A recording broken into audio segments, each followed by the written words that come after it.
In order to understand the universe, you must explore the universe. And that's the motivation to accelerate humanity's future in understanding the universe and extending the light of consciousness to the stars.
Well, we have a profoundly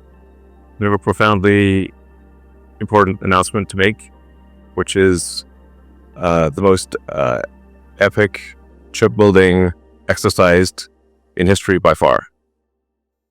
This is really going to take things to the next level. So, yeah, a level probably people aren't even contemplating right now. This is not in the, I would call this sort of an out of context problem. It's not in their context. So we're going to adjust the context by a few orders of magnitude here. It's a joint effort. I'm pressing the button. But the button's not working. Oh, there we go. Okay. So, yeah. We aspire to be a galactic civilization. So I think the future that everyone, well, most people, I think, would agree is the most exciting is one where we are out there among the stars, where we are not forever confined to one planet, that we become a multi-planet species, like the best science fiction that you've ever read. You know, Star Trek, or Ian Banks, or Asimov, or Heinlein, and we want to make that real. Yeah, not just fiction, turn science fiction to science fact. That's the glorious, exciting future that I certainly look forward to. It's worth considering sort of like, how would you rate civilizations? You know, there was a physicist, I think he was Russian, in the 60s, Kardashev. He thought about, at a high level, how would you consider any given civilization? And he said, well, if you're type 1, you're using most of the energy of your planet. And we actually still have quite a ways to go to be properly a type 1. We're still using a tiny fraction of the sun's energy that reaches our planet. Let's see. Yeah, there we go. But the Earth only receives about 500 millionth of the sun's energy. So the sun is truly enormous. The sun is 99.8% of all mass in the solar system. So sometimes people will ask me, like, what about, you know, other sources of power on Earth? Like, what about fusion on Earth? Well, that is unfortunately very small because the sun is 99.8% of mass in the solar system. And Jupiter is about 0.1%, and Earth is in the miscellaneous category. We are, I think it's Carl Sagan, I think, might have said, Earth is like a tiny dust mote in a vast darkness. Very, very small. The sun is enormous. So the way to actually scale civilization is to scale power in space. This is necessarily true because we actually capture such a tiny amount of the sun's energy on Earth because we're just this tiny dust mote. Another way to think of it is roughly like electricity production on Earth of all of civilization is only about 1/trillionth of the sun's energy, which means if you increase civilizational power output by 1 million, you would still only be 1 millionth of the sun's energy. I mean, it's awe-inspiring to consider that, just how tiny we are in the grand scheme of things. And yeah, we often get sort of caught up in these sort of squabbles on Earth that are really very sort of minor things when you consider the grandness of the universe.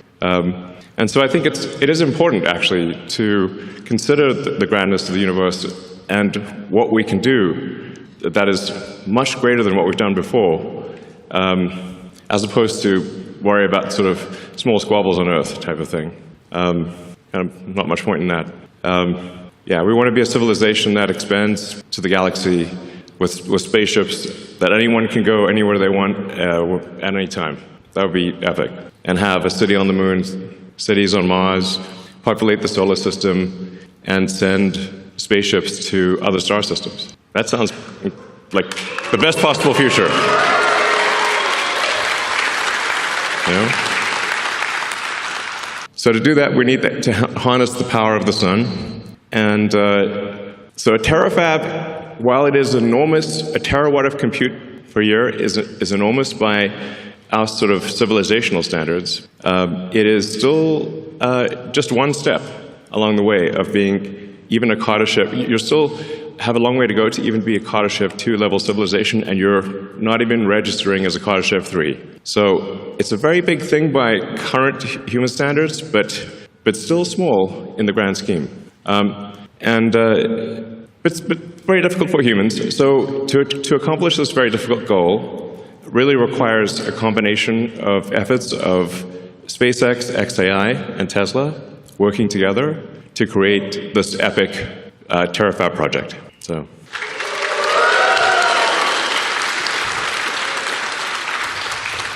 And Tesla and xAI and SpaceX have all done amazing things that people did not think would be done before. So there's the Giga Texas fab here. There's the Optimus robot that's being built. There's a global supercharging network.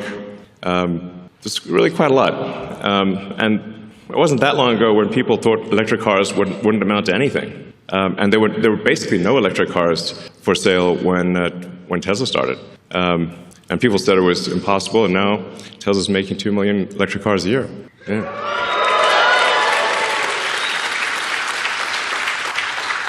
And then xAI, although it's a new company, now part of SpaceX, has also built the first gigawatt-scale compute cluster, which in record time. Jensen Huang from NVIDIA said he'd never seen anything built so fast in his life before. So a great compliment from NVIDIA. And then SpaceX, well, I guess you can read it for yourself. Well, you already know. I mean, the reusable rockets, people said that reusable rockets weren't possible, and even if you did do them, they wouldn't be economically feasible. So we did them, and then we made them economically feasible. And now we've landed over 500 times. And then we did the Falcon Heavy, and now we're doing Starship. And Starship is a critical piece of the puzzle, because in order to scale compute and scale power, you have to go to space, which means that you need massive payload to space. And Starship will enable that. So this gives you sort of just a sense of scale. We've got Optimus there, Optimus for scale. And Optimus is about 5'11", so it gives you a sense of the size of the Starship V3 rocket. Starship V4 will be much longer, actually. The Starship V4 will make Starship V3 look kind of short. So we'll expand with Starship V3 to 200 tons of payload to orbit, from 100 tons with V3. And then you can see that that's just a rough approximation of the mini version of the AI sat. So that's roughly 100 kilowatts. It's showing the solar panels and the radiator to scale. So for some reason there's been a bizarre debate about radiators in space. It's safe to say SpaceX knows how to do heat rejection in space with 10,000 satellites in orbit. Might know a thing or two. So you can see the radiator is actually quite small relative to the solar panels. And recall that the mini-sat, since that's just 100 kilowatts, we expect future satellites to probably go to the megawatt range. Yeah.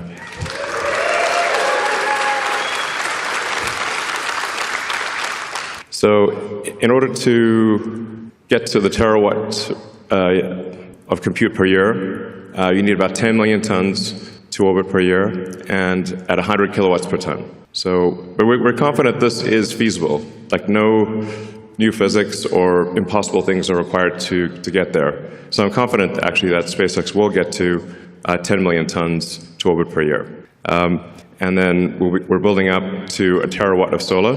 So that solves will solve the solar problem, the power generation. So then the key missing ingredient is therefore a terawatt of compute. So this announcement is about solving the key missing ingredient. To give you a sense of what we're talking about, the current output of AI compute is roughly 20 gigawatts per year. This chart explains why we need to build the Terafab. Because all of the rest of the output from Earth is about 2% of what we need. So if you add up all the fabs on Earth combined, they're only about 2% of what we need for the Terawatt project, or Terafab project. So, we certainly want our existing supply chain to be clear. We're very grateful to our existing supply chain, to Samsung, TSMC, Micron, and others. And we would like them to expand as quickly as they can, and we will buy all of their chips. I have said these exact words to them. But there's a maximum rate at which they're comfortable expanding, but that rate is much less than we would like. And so we either build the Terafab or we don't have the chips. And we need the chips, so we're going to build the Terafab.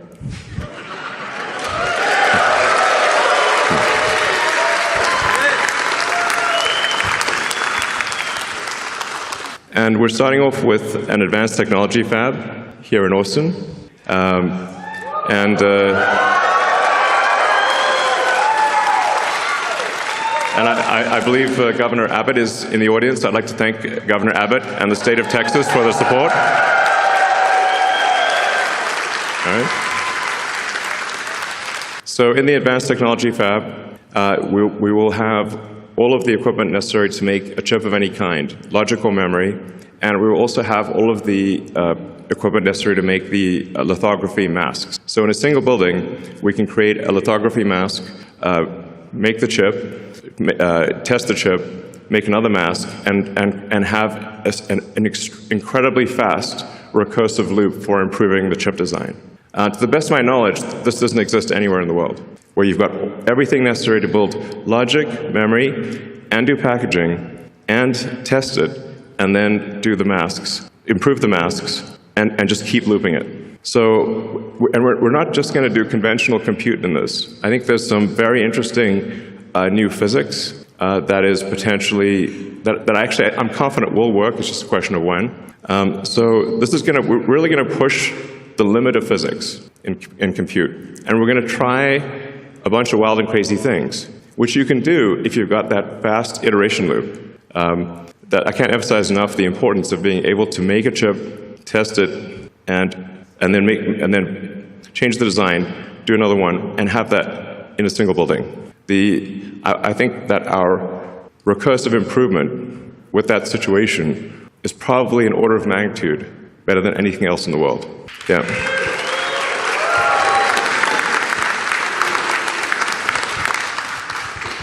So broadly speaking, we expect to make two kinds of chips. One will be optimized for edge and inference. So that'll be used primarily in Optimus and in the cars, but especially in Optimus, because I expect the robots, humanoid robots, to be made 10 to 100 times more than the volume of cars. So, if vehicle production on Earth is about 100 million vehicles a year, and I expect humanoid robot production to be somewhere between 1 billion and 10 billion units a year.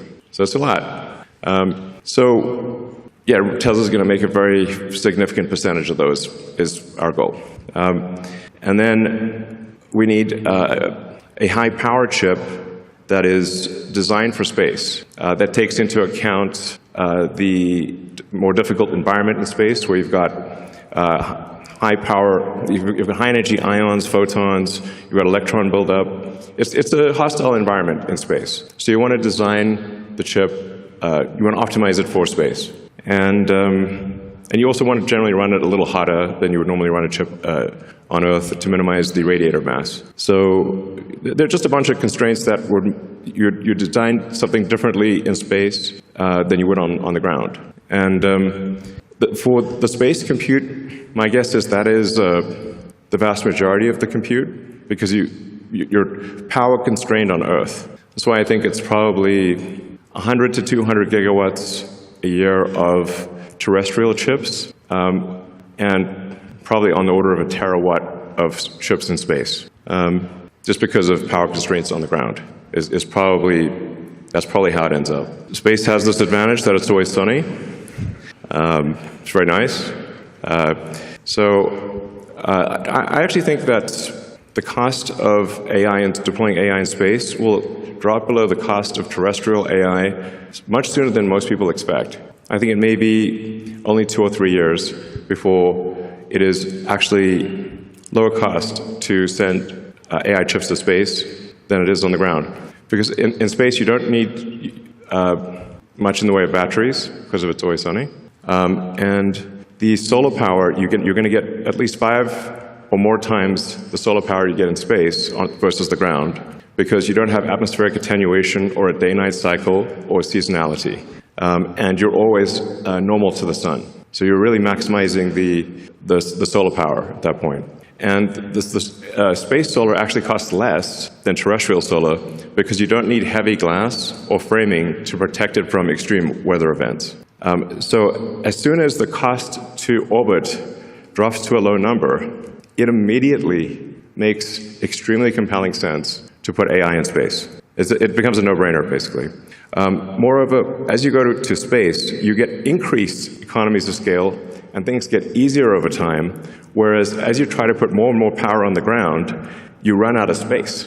And you start using up the easy spots, and then you get next-level NIMBY. Nobody wants the thing in their backyard. So actually, increasing power on Earth becomes harder over time and more expensive over time, but in space, it becomes actually cheaper and easier over time.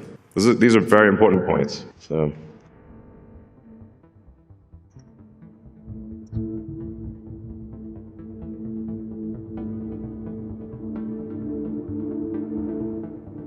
Yeah.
So what you just saw there was, because of course you're asking, what's on your mind is, well, what do you do after a terafab? Don't think small. Well, yeah, good point. So we, how do you get to a petawatt is the obvious next question. And you get there by having an electromagnetic mass driver on the moon with robots with Optimi, and obviously lots of humans. And with that, you can send a petawatt. You can create a petawatt of compute and send that to deep space. Because on the moon has no atmosphere and has 1/6 Earth gravity.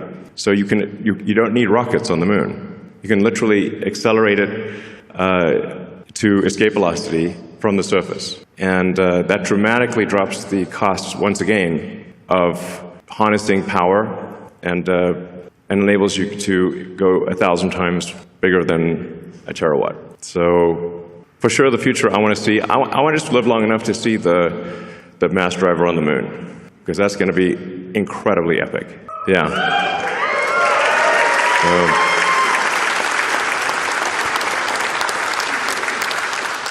That should hopefully get us to 1/millionth of the sun's energy, at least. Humbling to think about that.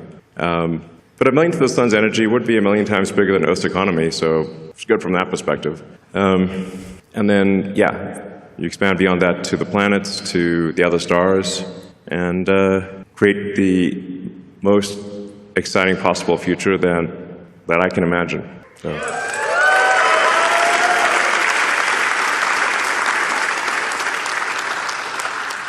This looks a bit like the opening in Idiocracy with Mike Judge. Unlocking an age of amazing abundance. Yeah,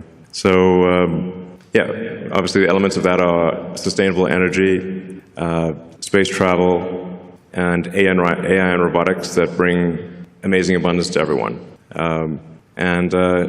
It's really the only path to amazing abundance is AI and robotics, which is not to say it can't go wrong. Hopefully, but I think it'll probably go right, and it'll be a future that you love. It's the best future I can think of, at least. And then we go beyond the moon, beyond Mars, and we sail through the rings of Saturn. Now, wouldn't it be amazing if you could buy a trip to Saturn? Or frankly, if you just have a trip to Saturn, I think things will just be free in the future. It sounds nuts, but if you've got an AI robotics economy that is anywhere close to 1,000,000 times the size of the current Earth economy, literally any need you possibly want can be met. If you can think of it, you can have it. So I think Ian Banks, in his culture books, has it pretty much right, where there actually isn't money in the future, and there's abundance for everyone. If you can think of it, you can have it. That's it. Which means anyone could have a trip to Saturn. It won't be, just a few people. If you want it, you can have it. Yeah. So.